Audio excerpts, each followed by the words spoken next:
Hi grandma. ഞാൻ നോക്കിയപ്പോഴാ കണ്ടത്. കലാവിഭാഗങ്ങൾ അവർക്കുണ്ട്. പട്ടികജാതി പട്ടിക വിഭാഗങ്ങൾക്ക് തനതായ എന്തെന്ത് കലാരൂപങ്ങളുണ്ട്. റാപ്പ് സംഗീതമാണോ ഇവിടുത്തെ പട്ടികജാതിക്കാരനെയും പട്ടികവർഗക്കാരനെയും തനതായ കലാരൂപം? ഈ കാലത്ത് ചോദിച്ചുകൂടാത്ത ചോദ്യം സാവർണ്യത്തിന്റെ ഭൂതകാല പ്രേതമാണ്. ഞങ്ങൾ പറയും നീ ചെയ്യുമെന്ന് ധാർഷ്ട്യമാണ് ടീച്ചറെ. അത് ചാതുർവർണ്യത്തിന്റെ ഭാഷയാണ്.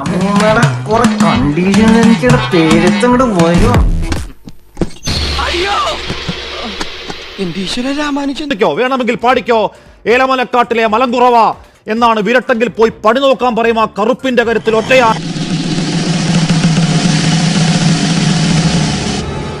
ഗോത്ര സംസ്കൃതി അതാണോ? അവരുടെ വ്യക്തിത്വം ഉറപ്പിക്കേണ്ടത് അതാണോ? പട്ടികജാതി പട്ടികവർഗ വിഭാഗവുമായി പുലബന്ധം പോലും ഇല്ലാത്ത റാപ്പ് മ്യൂസിക്കുകളാണോ അവിടെ കയറേണ്ടത്? അല്ല, എനിക്കറിയാൻ മേലാത്തോണ്ട് ചോദിക്കുക. താൻ ആരുവാ?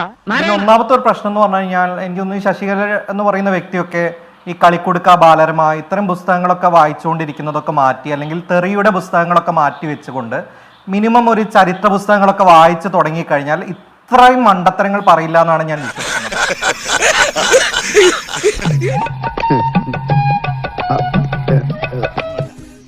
അപ്പോ ഞാനങ്ങോട്ട് ബൈ ബൈ.